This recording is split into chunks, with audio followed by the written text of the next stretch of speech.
Tim, I guess you couldn't get this to move up either. I am recovering. I am an infectious disease specialist, but I am recovering from one. First, let me particularly thank the wonderful delegation from our country, Grenada, and the very thoughtful words from the minister. Thank you. You know, one of the unusual things of being the first president that may have been missed by the rest of you is, as a result of that change in the organizational structure, St. George University will now have only one chancellor in the history of this institution. And I want to take a special note to thank Chancellor Modica and his lovely wife Lisa for building this great university. Thank you.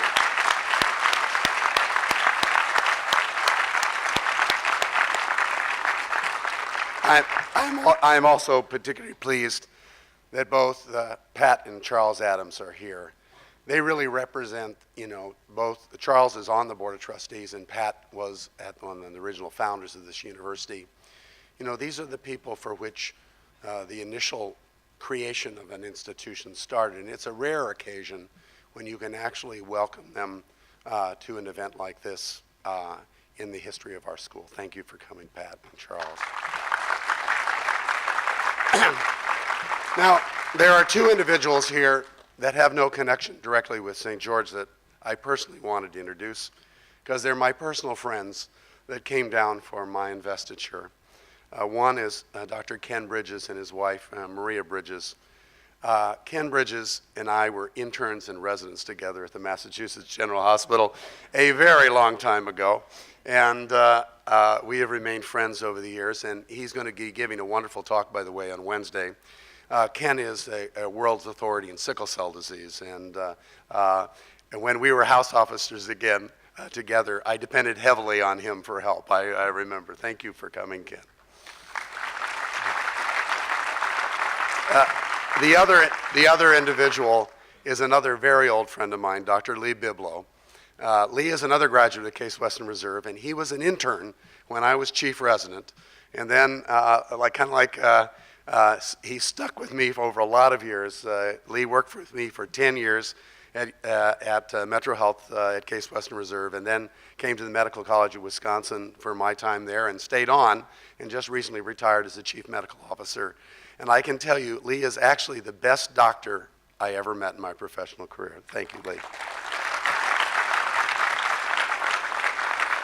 And of course, I would like to give a very special thanks to my friend and colleague, Chancellor White, and his wife, Dr. Karen White. You obviously appreciate from Dr. White's speech what a wonderful leader he is. What you may not know is that his wife, Dr. Karen White, was our faculty member at the University of California, Riverside, and continues today, even as the wife of the chancellor of that competitive system, still teaches at the University of California, Riverside. Thank you both for making the trip down here. It means a lot to me personally. And of course, to echo the comments of Tim, those of us that stand at this point in our career need to recognize that there's no way that I would be here today or been successful in my professional career without the love and support of my wonderful wife, Jackie, for 38 years, and my family, represented by my youngest son, Trevor. Thank you all for being here with me.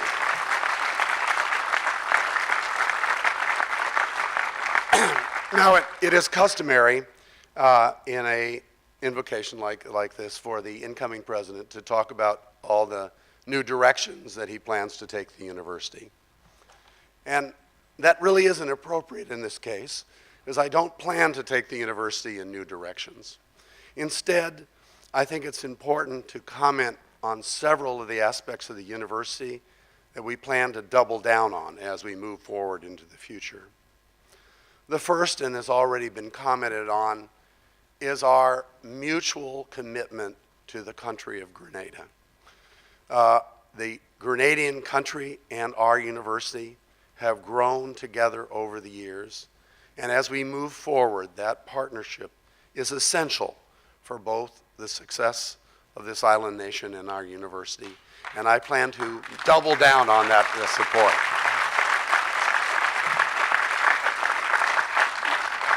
Not only will we obviously continue to instruct ever larger numbers of Grenadians, but we plan to be partners in the development of the healthcare system in our country, and that we want to be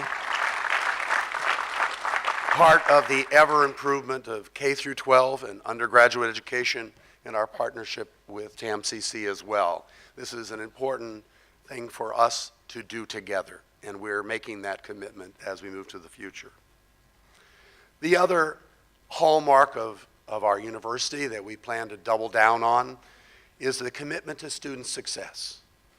The single distinguishing feature of our school, distinguishing us from virtually every university that I have worked on in my professional career, is the deep commitment on the part of the staff and the faculty of this institution to the success of each and every student. That is what has made us great, and that was what we will make us even greater in the future as we increase the number of programs, success strategies that we help our students to ultimately obtain their success in all of our endeavors educationally. And I think that will be the hallmark of our future as well. And finally, one of the things that I was most impressed with when I took this job was that not only is 1% of all the U.S. physicians alumni of this university, but 75% of the graduates of this university go into primary care fields, which are the very fields that our country needs.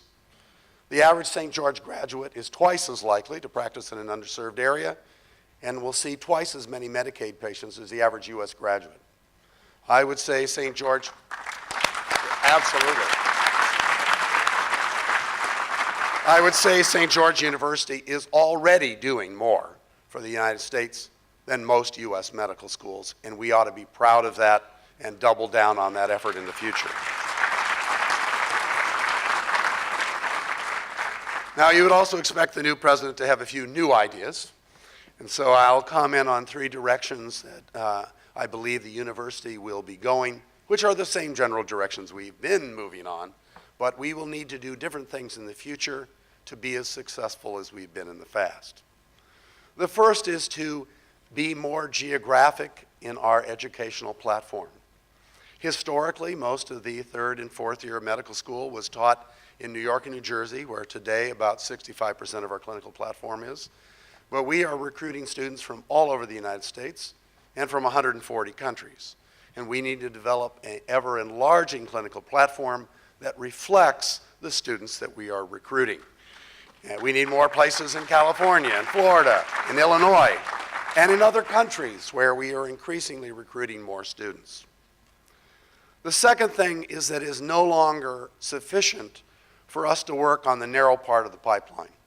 We have the pre-med programs, and we have post-bac programs, and we have wonderful transition programs for both the medical and veterinary schools and our College of Arts and Sciences, but that's not going to be enough. We have to build stronger programs on the front end of our university through partnership with universities around the world, such as the Cal State system, where we can offer students a 6.5-year program from freshman in college to the MD degree or veterinary degree. This not only decreases the cost of education, but accelerates the training of needed professionals for our world stage. We also need work on the other end. It is no longer adequate for us to just train doctors and hope that they get residency training programs after our graduation. We need to be actively involved in the expansion and growth of graduate medical education as well. In the United States, that is actually where the choke is on the manpower flow. We must be active in developing new residency programs in the locations that have the greatest needs and in the specialties which are in shortest supply. And that needs to be part of our future. And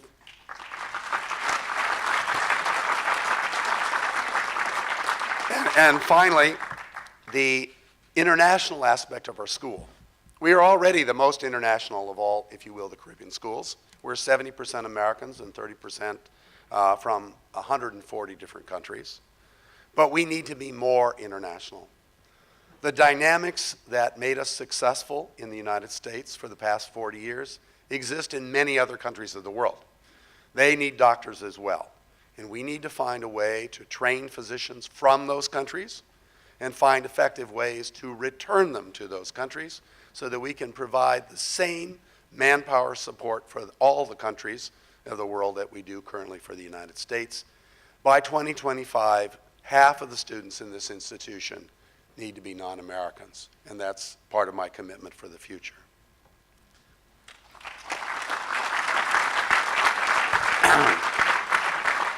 Now, let me close with some personal statements.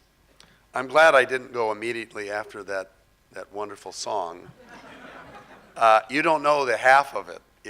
I didn't ask for that song. Somebody obviously talked to my family. That was a song that was sung at my father's funeral. And so that was, I was having a hard time holding it together. I was looking over at my son Trevor, and I had a sneaky suspicion that it came from him. That was my father's favorite song. And as Chancellor White has already mentioned, my father was one of my greatest influences on my life. He was a president of 3 different universities in the United States. And it's true, I learned many lessons from my father. And so I'm going to close with some personal comments about those that assume leadership positions, not only in higher education, but in life. We can't always anticipate what the future will hold, what difficulties will arise, what situations will demand of us. So it's important that we remember that in positions of responsibility, we have to make many tough decisions.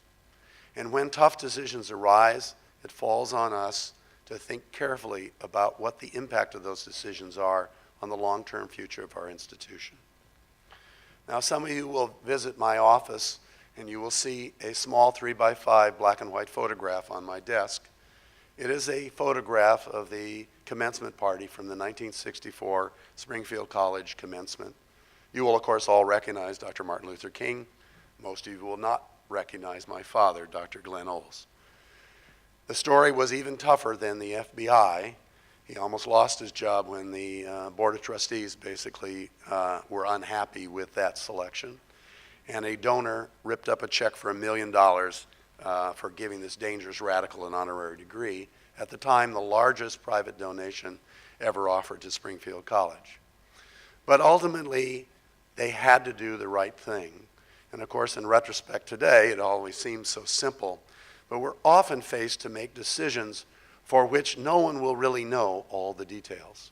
The details of that story that Dr. White told were not actually even known till 45 years later, when the FBI files were finally declassified and the details were actually revealed. So we're often faced with making tough decisions. So I will end with a commitment to you, which is a quote from Dr. King himself, appropriate since this is his birthday today, that it's always the right time to do the right thing. Thank you and God bless.